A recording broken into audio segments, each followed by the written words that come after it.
welcome to the Bridge Club. If this is your very first Bridge Club, we are so excited to have you all here. Brenda Andreessen and I created the Bridge Club because we believed that conversations are critical to catapult this profession forward. We also believed it was important to build a bridge across the divide of the country, of the state lines, if you will, so that people felt that they were connected. Oh, thank you so much, Patrick, for turning it on. That people felt connected to the profession in a very different way. And one of the groups that we have been dying to talk to is you all. You as students have been so critically important to us because you are the future of this profession. How you guys think, what you feel, what is critically important to you is critically important to Brenda and I as we shape this community. So wanted to let you all know we are so excited that you are all here. So as we stated earlier, we're going to use the chat a lot, so please keep your chat open. If you do have a question, just kind of signal your hand or go ahead and IM either Brenda or I, and you can private message us a question or put it in the chat overall, and we'll bring that forward. But tonight's conversation is super important. And I'm so excited that Dr. Ainsley and Dr. Callie are both here this evening. And for the record, this is not a sales pitch. I want to be sure everyone is very comfortable. This is educational, but again, no PowerPoint. So please use that initial link as our conversation proceeds, because we don't believe you don't bring a PowerPoint to a dinner party, and we are considering you all our guests at a dinner party tonight. It is my great honor. I've got to spend a little bit more time with Callie over the last couple months. She's wickedly cool and wickedly smart. And we're really gonna dive in to the ingredients and what's the purpose that they serve for the pets in our care. So I think it's really critically important. So I'm gonna turn this over to Callie. And then what I want to make sure is everyone has their beverage ready, because we start and end every Bridge Club with a toast. So no pressure or anything, Callie. You do your little gig, and then we'll move it forward with the toast. All right. Well, oh my gosh. First of all, I just want to say that I am so excited to see everybody, to see so many smiling faces, some that I recognize, some that I don't, but we're all one big family as we go on this quest together to examine the fact that every ingredient does truly serve a purpose. As Catherine mentioned, we are going to start this with a toast. And I've given a couple of toasts in my lifetime. I can't say whether they were good or bad, but certainly I have some experience with it. But how I would like to start my toast is to first off say, Happy New Year's, right? For the umpteenth time, Happy New Year's to everybody that I can see and those that I can't see. As we have this new beginning, if you will, I sincerely hope from the bottom of my heart that all of you guys achieve exactly the goals that you have set forth for this year. One of my goals in 2020 is to manifest this whole approach to having perfect vision, if you will, all right? And so I invite you guys to do the same. I believe that the more clearly that we can see things, including when we're talking about nutrition, the better we're going to become, and the more opportunity for us to always lead with our best foot forward. So with that, I would like to say cheers to each and every one of you. Cheers. Now, Catherine mentioned this before, that throughout this time that we're going to spend together, that there will be some giveaways. And so for the first giveaway opportunity, I would love to know what everybody's drinking. If you feel comfortable with sharing, go ahead and shoot it over in chat. And Catherine is going to at some point randomly select from those answers what everybody is drinking on. I'm just going to go ahead and be the boring one out of the group. I'm drinking Earl Grey tea. It may or may not have anything in it. I'm just kidding. It's just Earl Grey tea. Well, I'm just going to say, because we're going to start early on this and I'm already having a beverage, I'm going for Sarah Lewis with the Woodbridge, just because it's in the tone of the Bridge Club. We'll get you tea lovers later, which is totally fine. But I am going to say, let's give it to Sarah Lewis. And what is she winning? What is she winning, right? So we do have a couple of great textbooks that are going to be available, as well as I'm happy to gift a bag of Purina food of your choice as well. So we'll figure that out towards the end, but congratulations to our first winner. So Sarah, do me a favor and private message Catherine your address. And then that way we can make sure that you get all the goodies. All right. Okay, love it. Feel like I'm on Oprah. Okay. So with that being said, I mentioned that my goal was to see things clearly. And I feel like before, as I said in my toast, nutrition is an excellent topic for us to all see things more clearly, right? And maybe every one of you already has some idea of what type of diet that you want to feed your pet. And maybe you feel a little bit, maybe not necessarily obligated, but partial to certain companies. But I'm going to tell you one thing is for sure, is that a lot of my clients and a lot of your future clients, they really don't see things clearly when it comes to pet food. And that's where all of us are going to come into play to try to coach them, to try to educate them so they can go beyond the front of the bag and truly see that every ingredient serves a purpose. So one of the reasons why this talk is so important is because there's a huge impact that nutrition is making for all of us. There was a study that was conducted just a couple of years ago. It was just a market study that was done to survey the general population to gain better access on what their expectation is with pet food. So one of the stats that I want to share with you is that almost 80% of our clients, or the ones that were being surveyed in this study, almost 80% of them truly value the importance of nutrition when it comes to the overall health of their pet. Did you guys know that? Almost 80% of people truly feel that nutrition plays that role. And even better stat for you is that up to 85% of both dog and cat owners look to you. Hannah, look to you. Jorge, look to you. Dr. Ansley Bone, look to me as being the most trusted resource when it comes to feeding recommendations. Now I'm going to share probably a more dismal stat for you guys, and that is even with that group that felt like nutrition plays a huge role and that they look to all of us as the leaders when it comes to providing that information. In that study, less than half of them actually gained that nutritional recommendation from their veterinarian. So I'm going to turn this over to you guys because I want to hear from you. I want to know, why do you think that is? Why do you feel that veterinarians are challenged, if you will, when talking about nutrition in the exam room? Anybody? Yeah, speak up, guys. Just unmute yourself and speak away. Or put it in in the chat. Shy, put it in the chat. I think Dr. Google is one thing that's coming up in chat. I agree. Dr. Google, he or she, I'm an equal opportunist, whoever Dr. Google is, let me tell you, it's a great contender because so many people go to the internet for their information. I see a lot of different options and food company marketing tactics, the raw fad, which is something that, oh my God, I think I would need a harder drink for us to discuss that tonight. So we're not going to be able to do that. But you guys are absolutely right. But something else that is really important is that the overall confidence in veterinarians, right? I mean, if you're a vet from my generation and maybe older, a lot of us don't feel that we gained a ton of nutrition information while we were in vet school. Now, I do believe that we're getting better with that, but I think that that all boils down to a lack of confidence for a lot of veterinarians when they go into an exam room to have these very high, passionate topics. Another factor that may play a role in nutrition not being discussed as often as it should is the time frame, right? If any of us have been technicians at a general practice, or maybe we are planning on working in a general practice, usually the appointment time slots are going to be from 15 to 20 minutes max.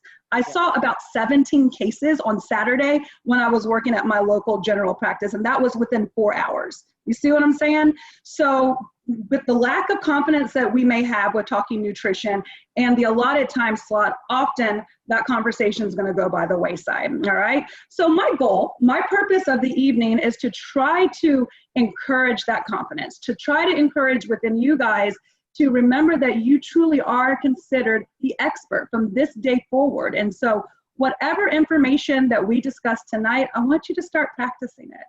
Put it into motion so you guys can do a better job with talking nutrition. Now, We're going to do this tonight by exploring some functional ingredients, because remember before we talked about that every ingredient serves a purpose, particularly when we are looking at reputable pet food companies. And so you guys probably should all have access to an ingredient deck that Catherine passed out to you guys in the previous emails. And then it may be available on the chat. Is that correct, Catherine? Yeah, and it's the very first one in the chat. I was going to see if I could grab it really quick and post it again. Let me do that really fast so that everyone has it just handy as the most recent. Here we go. Because I put it first thing, but there you go. Everyone's got the chat. There it is. Yep. So the product that I chose for tonight for us to go on this journey of exploration, if you will, when we're looking at functional ingredients is Purina's Pro Plan Bright Mind 7 Plus, okay? Now, this diet is very near and dear to my heart for a couple of reasons, but probably the most important reason is going to be very personal, and that's for this guy right here, Mickey, the Pomeranian, also known as Mama's Little Ankle Biter. Now, Mickey is no longer with us. Sadly, he did go ahead and pass on to glory. But before he did that, he lived to the ripe, and I might add, grumpy old age of 18, all right? So lived a really long time. I had no idea he was gonna live that long. And I truly believe that, well, part of it was him just being evil, but the other part of it was just the overall good health that he was in and the fact that I felt like nutrition played a role in it. As Mickey got older, I did start to see him slowing down, all right? Slowing down, less interactive with me, less ferocious, which honestly, I knew that that was indicative of some changes that may have been going on with him. And so I wanted to give him something or provide a plane of nutrition that was not only going to nourish his aging brain, but also help nourish his aging body, because remember, he was a senior citizen. And so that's why I investigated and found out about Bright Mind 7 Plus. Now, I'm gonna be completely transparent with you guys. Yes, I do work for Purina, but when I discovered Bright Mind 7 Plus, that was before I started working for the company. So this was completely on my own as a concerned pet parent, all right? And what I loved about Bright Mind 7 Plus was it did have these functional ingredients in it that were going to be impactful for him and to truly help, hopefully improve his quality of life. A little bit of a sad, or not sad note, but a side note is that Mickey did have a really good end to his life, and he was able to participate in my wedding when we got married in 2016, which was really, really important to me. And so again, I truly believe because of those great ingredients, that's how I was able to get him to thrive to the very end. All right, so with that, let's go ahead and take out our ingredient deck, or let's go ahead and pull it up, all right? Because we're gonna take a look at this together. And before we start digging a little bit deeper into the ingredient deck for Bright Mind 7 Plus, I would love to hear from somebody out there. What are the 3 macronutrients? 3 macronutrients. I want to hear from you. Oh, okay. We got one from Brent. Okay. Let's see. Look at you guys. Y'all are smart. And they're fast too. I'm impressed. So you're right. You guys are absolutely correct. Protein, carbs, and fat. These are the macronutrients that are going to be essential for the overall health for our pets, for both dogs and cats. So let's tease out protein for a little bit. So everybody, let's look at the ingredient deck. And before we tease out protein and look at some sources of it, I would love to also know from your opinion why a senior dog like Mickey, why he would benefit from the nutrient protein. What is he trying to gain from this? Anyone? What's the benefit? What is the purpose of protein? Yes, I love it. Maintains lean muscle mass, muscle. He's a muscular dog, all 7 pounds of him for sure. But yeah, we're definitely looking to try to preserve that lean body mass. And why is that important, especially for an aging dog? For strength, for mobility, right? Also, too, protein plays a great role, which is overall immune health. So let's look at this ingredient deck. I have mine within the product guide, but I would love for somebody to share with me what is an obvious source of protein that's listed under Bright Mind 7 Plus. Chicken. Oh my God, you guys are so fast. Goodness gracious. So chicken, you're absolutely right. And I love chicken. Actually, I don't because I'm a pescatarian, but I used to love chicken. But chicken, you are absolutely correct. And this is my prop. I will just have to digress a little bit. Dr. Ansley Bone, you're one of your fearless leaders. She was in charge of getting all the props for tonight. And this is what she chose for chicken. So I hope you guys get a kick out of it. But anyways, you are absolutely correct that chicken is probably one of the more obvious sources of protein. And it's definitely something that our clients are going to recognize. It's something that they're comfortable with. But what they may not realize is that chicken or any other protein source is not going to provide 100% of those essential amino acids that our dogs and cats require, all right? So that is something that we have to be able to encourage them or coach them on because they're always looking for meat sources being that number one ingredient. So let's take another look at the ingredient deck, and I would love for somebody to find me an alternate source of protein. What's another ingredient that may provide some protein? Yeah, absolutely. Dried egg. What else? Let's dig a little bit deeper. What else may be in that ingredient deck that could be considered a complementary protein, if you will? Okay, I like fish meal. Ooh, somebody said it. Melanie. I want Melanie to win a prize because she said corn gluten meal. All right. She is absolutely right, along with some of those other answers that you guys put in your chat. But corn gluten meal, let's talk about that one a little bit because I feel like that is an ingredient that a lot of my clients shy away from, partially because they don't recognize it. They think it's a filler. They don't really understand that it serves a purpose, right? But all corn gluten meal is, if you imagine the corn kernel, you take away the bran, you take away the germ, which is the center part of the corn kernel, you take away the starch, and then you're left with this nutrient-dense ingredient that's going to provide an alternate or a complementary source of protein. So good job with that, guys. All right, now we're going to move on to another macronutrient, okay? We're going to pick on fat for a little bit. And I would love to hear from somebody what they think the benefit of fat is for a senior dog. Why do senior dogs like fat? Joints? Ooh, listen, Shelby is on it. Shelby is trying to steal my thunder because she went ahead and said MCT oil. We're gonna come back to that, okay, Miss Shelby? But absolutely, you guys are correct. Energy, joints, skin health. Something that you guys haven't mentioned yet, and one of the reasons why I love fat is because it tastes good, right? Palatability.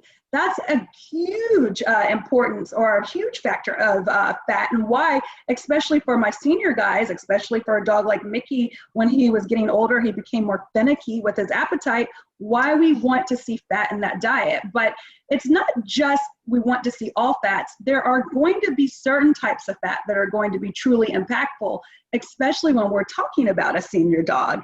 And Shelby has already alluded to that, but I would love for everybody to go ahead and take a look at your ingredient deck and pick out a unique source of fat that may be important for this particular diet.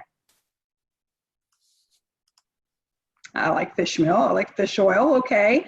Ooh, yes. Yes, Hope. Come through, Patrick. Yes. Medium chain triglycerides. That is right. MCTs. So what is an MCT? Well, we know it's a fat source. It's an alternate fat source, right? But what I love about MCTs is that not only has it been proven to be beneficial for overall cognitive health, it can be more readily digested and utilized by the body because it's smaller. It's smaller than a traditional fat source like a long chain triglyceride. So it's not going to take as many steps for digestion, right? Also, too, once it's metabolized, it's going to turn into a very important byproduct. And so I would love to see in my chat, what is that byproduct that MCTs are going to be broken down into by the liver? Ketones, baby. Yes, Patrick, you are absolutely right. And I see so many others going ahead and putting that in the chat.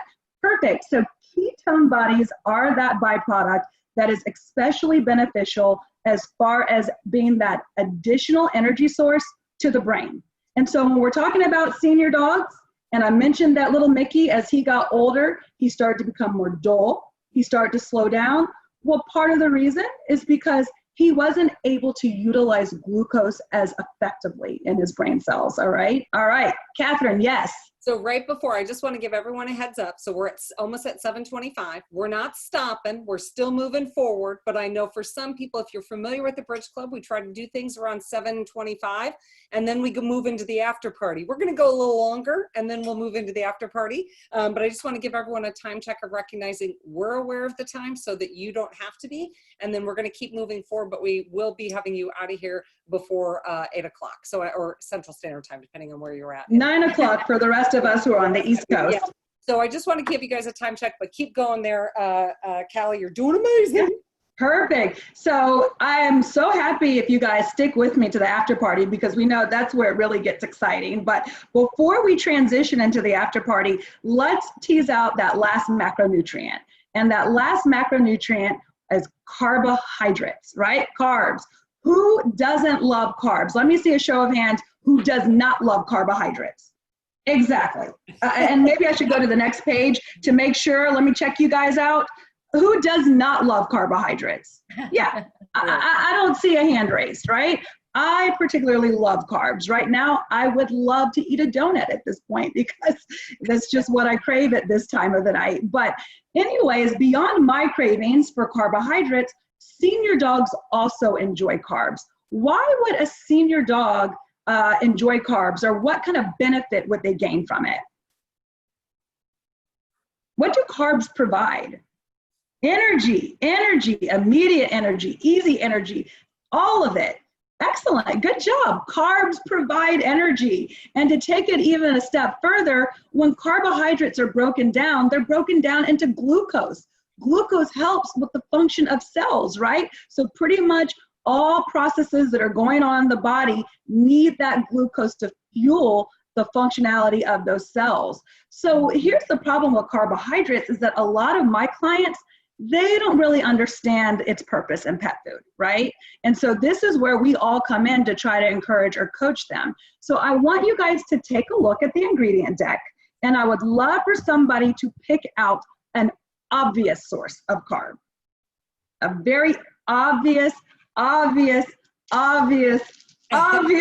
of carbohydrates. More props. That's awesome. More props. Thank you, Dr. Ainsley Bone, for this wonderful squeak toy. I will tell you that my dogs have been impatiently waiting for Bridge Club to happen so I can finally give them their treats here. But anyways, you guys said it. I see some barley that's listed in the chat as well, and you are not wrong by putting that, but corn is probably one of the most picked on carbohydrate out there. What are some of the concerns that our clients are going to have about the use of corn? What do they think about it?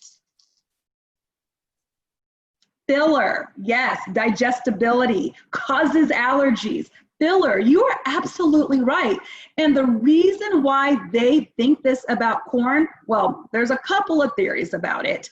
The first theory that I always share, if you guys are part of one of my universities, you've probably heard me mention this, but often a lot of my clients get concerned about corn because for them, when they eat corn, right, it goes in and comes out looking the same way, right? Can I get an amen? Let me look at the other screen and see. Has anybody else experienced that? Yeah, okay, TMI. But anyways, that is why it is so important for a reputable food company to get involved, where you have food scientists that can make sure that they're utilizing corn and manufacturing it appropriately, so then pets can get the nutrients that they need from it. What do you think corn provides? Energy. But not only does corn provide energy, it can also provide a little bit of protein, okay? It can also provide some essential omega fatty acids, right? So corn is not the devil. And I want to stress that to all of you to feel confident when describing that with your clients. Corn is not the devil, okay? So we went over all 3 macronutrients, and I feel like by y'all's answers and all the amens that are coming in through the chat, that you guys all feel the same way that I feel when it comes to it. So now I'm going to turn it over to you guys, because I think we're probably heading into the after party, and it looks like majority of you guys have stayed with me. Now this is where it really gets fun. I want to hear from y'all. Looking through the ingredient deck, as well as just what you guys have experienced on your own, what are some other myths and misperceptions surrounding pet food? And I may not be able to answer all of them, but let's talk about this. So what are some other myths and misperceptions that you guys feel like your clients are going to come to you with? Byproducts? Byproducts? Yeah. What else? Dogs are carnivores. Wolves don't eat corn. I love this. Derek, you had to go there with the grain conversation. Yes, you did. Yes, you did. That's my student rep at Tuskegee. He had to mention that. Yeah. My dog needs an all-natural diet. So these are really good misperceptions. And, you know, here's the thing when it comes to it, where I always start when I'm trying to kind of chop it down, especially when I'm in that 15-minute, appointment schedule, is that first, I always like to start with the AAFCO statement, right? You guys are familiar with AAFCO, correct? Everybody, let me see a nod of heads and everybody scream. Yeah, so AAFCO, you can find that usually on the back of the bag, and all that is providing for our clients, for our pet parents, is substantiating whatever information that is going onto the bag of the food, or what we're describing as what's going into the nutrition, is truly to be serving a purpose, right? So AAFCO is not going to be regulatory. It is an advisory council, but it's going to make sure that the food is going to be fed at the right life stage, that it has been substantiated either by formulated to meat or by feeding trials, which I will say that a lot of pet food companies, Purina included in that, performs a lot of feed tests. So I think that that's important to ensure, or to assure your clients that if they can go with a food that has an AAFCO statement on it, that you're already heading in the right direction. Let's talk about some other claims that are coming up. So I keep seeing grain-free. How are we feeling about the grain-free conversation? I see some weird faces being made. Yeah, how do you address that, Callie? I mean, let's dive into that, because I think that seems to be grains are bad. We should eat like a wolf, Right. So I always go back to the concept that there has been really no true evidence to support that grains are bad, okay?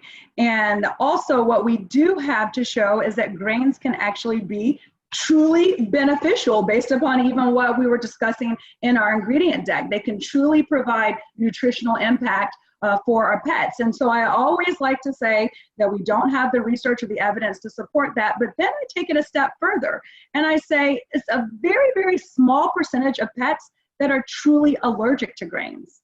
And if we can't diagnose it, if we can't confirm it, then why not grab the benefit of this particular nutrient? And so that's how I handle it in my exam room. And usually they go along with it or they don't, but I always like to encourage to pick your battles and just always go back to the utilization of science. Super smart, super smart. Yeah. I feel bad for Carly though. I mean, I would agree if you're talking to I'm assuming a human dietitian. Is that what you're talking about? Or you're talking about, okay, Carly's shaking her head. Yeah, a human dietitian, because we are two different species, but that's fine. So the human dietitian, and I feel like this is just a little bit of some pearls for you guys to take when you do go out there and practice, is that even though you may have human doctors, human pharmacists, human nutritionists or dietitians that are coming in, don't forget about that statistic that we talked about in the beginning of this conversation, that you guys are still considered the #1 trusted resource when it comes to talking pet nutrition. Not the ones who have gotten the human degrees, You guys, the ones who are getting the veterinary degrees. So feel empowered and feel confident in that. And then also, when you go into these exam rooms or you're having these conversations with family members or neighbors or groomers or breeders or whomever, go ahead and come up with some salient points that you always want to provide. Be consistent. Get your nutrition spill together. Make sure that whatever information that you're going to share with the general public, you have the resources to back it up as well. All right, what's another misconception I'm seeing? Yes, that's great, thank you. Oh, wolves eat to live, our dogs live to eat. So eating like a wolf is eating for survival, not eating to thrive, okay, with a well-balanced diet. Yes, yes. I feel like it's a battle against what the pet stores have to say. That battle is never gonna go away. Pet stores are never gonna go away, right? Google, Dr. Google's never gonna go away, but this all goes back to you guys starting your practice right now and gaining that confidence and coming to events like this that are put on by people who love to talk nutrition, like myself. I think that there's also some really good resources out there within the university space too. So if you have a veterinary nutritionist that you work with, you know, certainly grabbing onto them. I know a couple that I like to point out at UGA, Dr. Sanderson. If any of you have taken her course or are planning on taking her course, you should do it because she provides some really good basics in nutrition. So don't be afraid, woohoo from Shelby, don't be afraid to gain that information from trusted resources for sure. So just quickly on byproducts, because we've kind of haven't really talked a lot about that, and it seems to be such like a, you know, the devil's word, if you will, in nutrition. So what can we learn from that, and what should we be saying? So this is what I love about byproducts. It's nutrient dense, right? Okay, they're not feathers, they're not beaks, they're not feces, right? That's what a lot of people think that's being included in byproducts. These are nutrient-rich organ meats that part of a well-balanced diet can provide maximum impact to the pet. And I also like to frame it up this way. Let me see a show of hands. How many of us have ever had a byproduct before? How many of us eat byproducts? I mean, I feel like everybody should be raising their hands. Let me go ahead and look. Let me go ahead and look at the other page. Let me see from you guys. Yeah. And I always say, but did you die? No, of course not, right? So byproducts, they're not the devil. And especially when you're talking about it being formulated by food scientists, by the experts, then you're going to gain the benefit from these byproducts by using these nutrient-dense organ meats. So don't be afraid to ask that question, have you had a byproduct before? And then to go ahead and spit that knowledge on them about what byproducts actually provide. Love it. What else? It looks like I feel like another common misperception, besides, you know, that pet food is not regulated, but pet food is not safe, right? And I think that kind of falls over into the concern or the fad that was mentioned before about raw food diets, right? How many of us have a family member or have a friend or have somebody close to them that feeds raw? Let me see, show of hands. Yep. Okay, let me look on the other page. Let me see. Okay, yeah. So here's what I'm gonna say about raw. It's also going back to the misconception, all right? A lot of people think that raw is going to provide more optimum health. That raw is, again, kind of going back to the ancestral way that dogs are supposed to eat.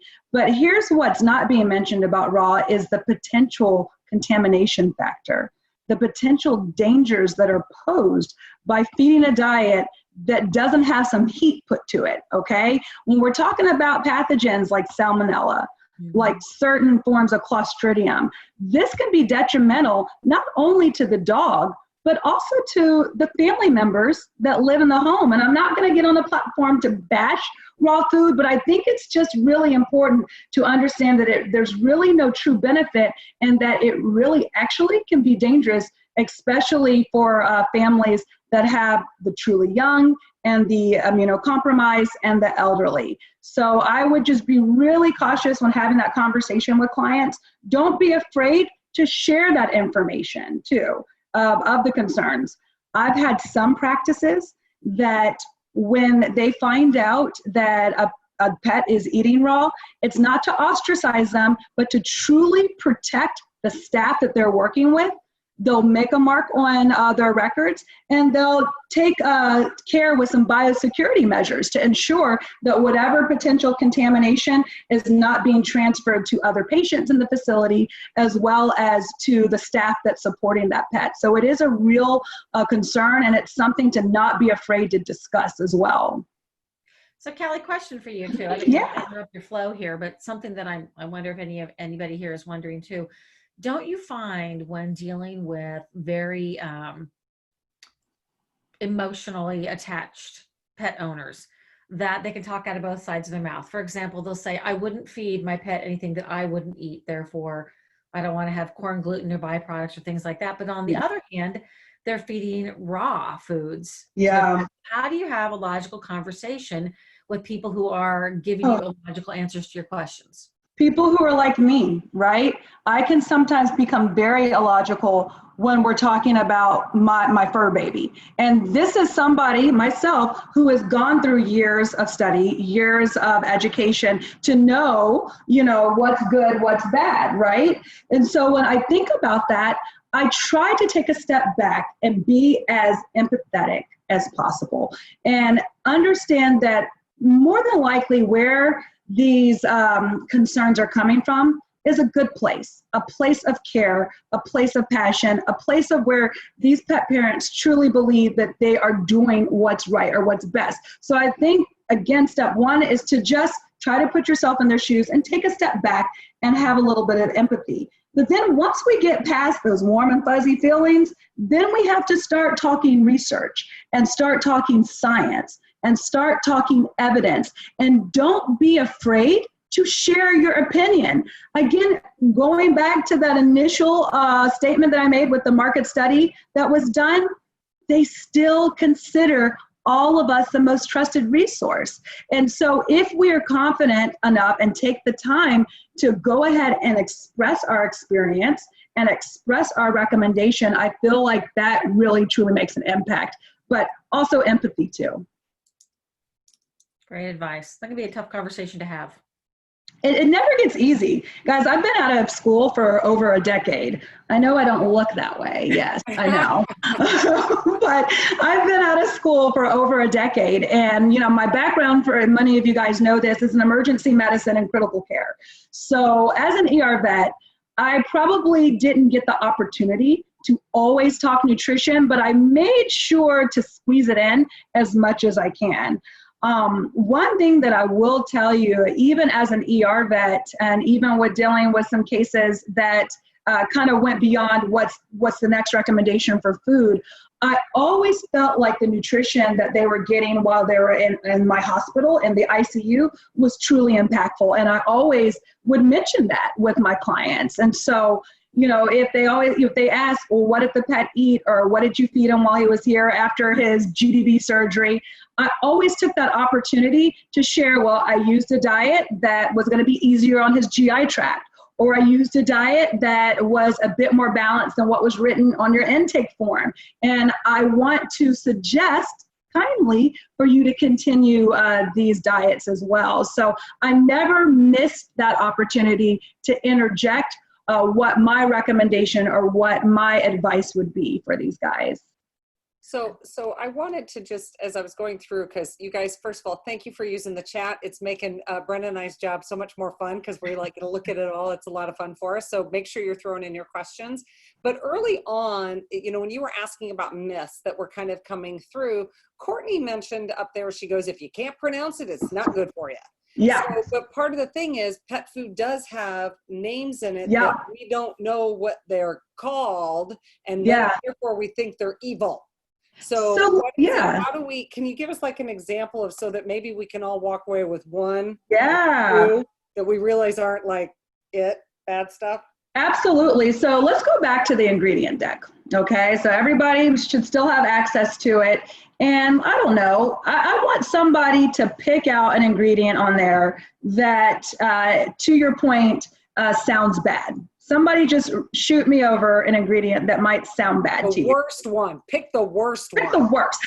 And this will be for a prize, maybe. Ooh. Oh, there you go. Yeah. Oh my God. Yeah. I mean, first of all, you can type it that fast is amazing. Yeah. Listen, first of all, I can barely pronounce that. Okay. That's number one.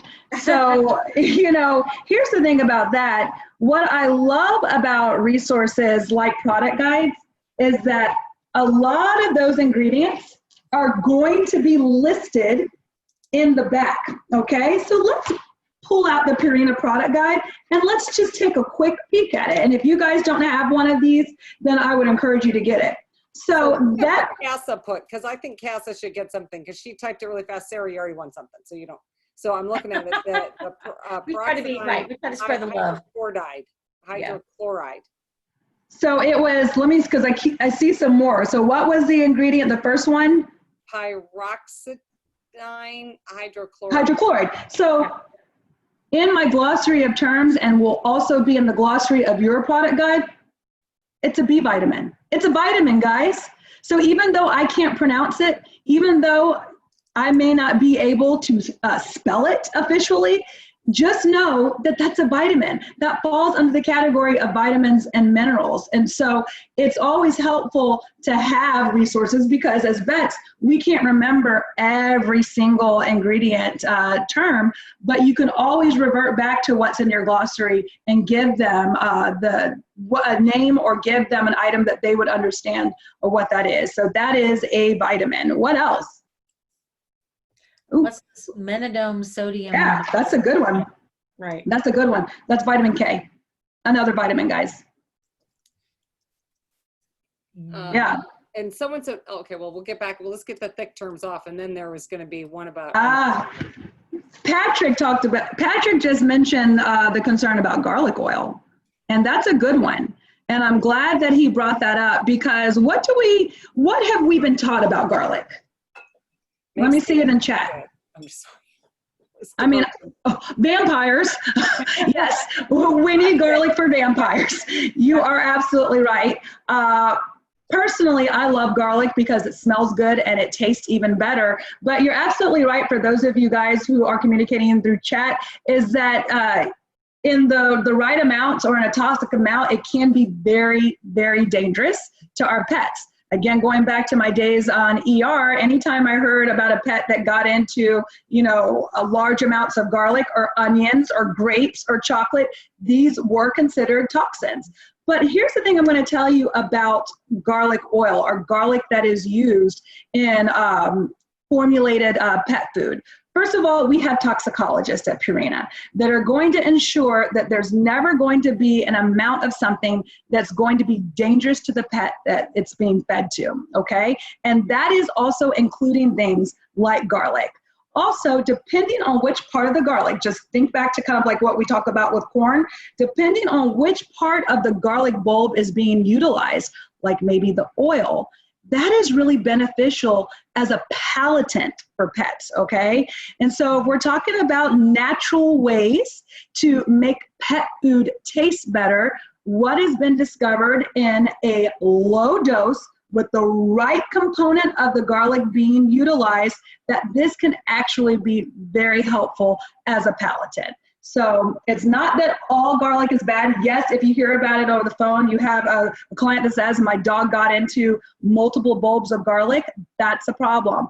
But if your client asks you about the garlic oil that's listed on the ingredient deck, particularly with Purina, just know that a toxicologist has been involved.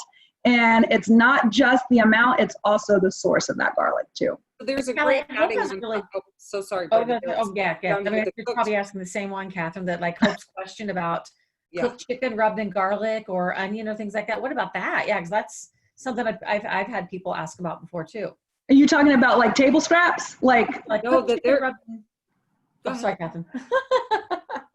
Go ahead, Oh, Brenda. maybe you should talk. Maybe. what was that?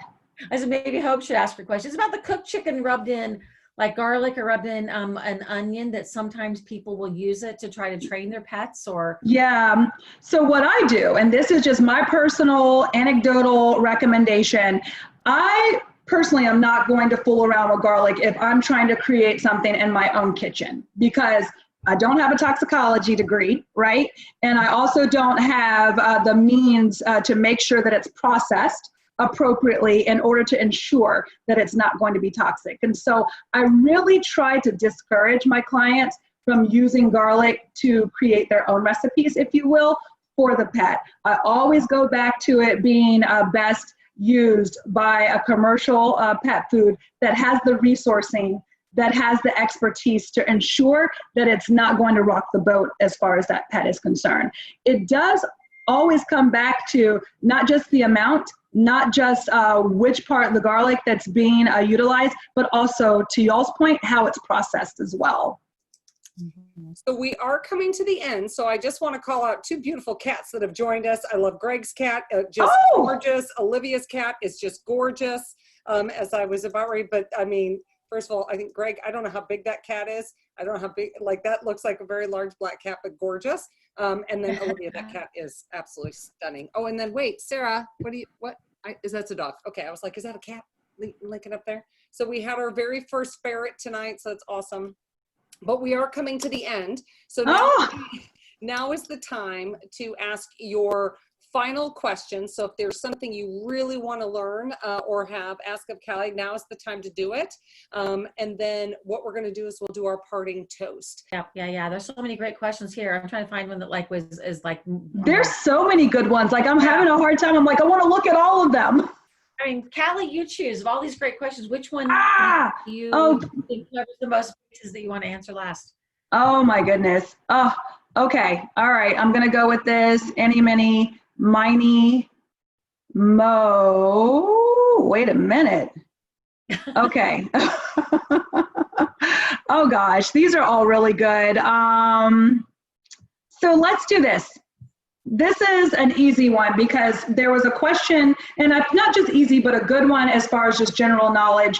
A question came up as far as when do you jump lines of pet foods, right? Because as you guys know, particularly with Purina, we have different lines. We have, everything from grocery store, which would be like your Purina Ones or your dog chow, up to pet specialty, which would be like your Pro Plans, so Savor and Focus, to to veterinary diets like a JM or a NeuroCare, right? And so how do we differentiate between those different types of pet foods, and how do you make the decision to jump from one versus the other? Well, the first start with that is that across the board, all of those diets that I mentioned and all of their compadres that exist in the different levels all have the same high quality ingredients, all right? From the same sources that we put with our therapeutic diets is going to be the same sourcing of ingredients with dog chow or Beneful. Where the difference is going to lie is our focus with those diets. Are we just wanting to ensure that those diets are complete and balanced for the benefit of majority of patients or majority of pets that are out there? Or are we wanting to spend a little bit more innovation or a little bit more effort into providing some added nutrients that are going to be beneficial for the skin, for the sensitive stomach, for the joints? And so what I always share with my clients in my exam room is, if you're going with a reputable company and your pet is otherwise healthy, feel free to feed from where you shop for your own food. Purina One is an excellent diet. But if you're trying to target specifics, or if you have been prescribed a prescription diet by the veterinarian, that's when you're going to look at some of those other levels of food. So that was kind of a summary of a question that I saw in there, like how do you decide when you're going to jump from sport to savor? It's going to be very individualized, but feel confident in knowing that across the line with Purina products, all same high quality ingredients. So it's just a matter of the specifics. So with that, guys, we are going to end with our thank you, Dr. Callie Harris, for being here tonight. This has been fantastic. Thank you to each one of you for coming. Don't leave yet. We're not done. But because Brenda and I also would love your candid opinions on what you think of our format, what you think of the Bridge Club, because it only helps us in creating content specifically designated for students. But you can always go to thebridgeclub.com. We have one heck of an agenda. We talk about the dog shortage. We talk about how to drive more cats into practice. We talk about, oh, good heavens, Brenda. Oh, we're going to talk about driving, more men into the profession. We're going to be doing all kinds of great things this year, and they're conversations with those in the profession. So please, please, please tell us what you think. Brenda's and I's feelings are not hurt easily. So if you're not happy with it, let us know. But if you love it, tell us that you love it, or what you'd like to see differently. And with that, we're going to do our parting toast. So please, please let us know. And I know you've been talking all night long. So, and I do say we do have Toasting Tuesday on our social channel. Go to the Bridge Club.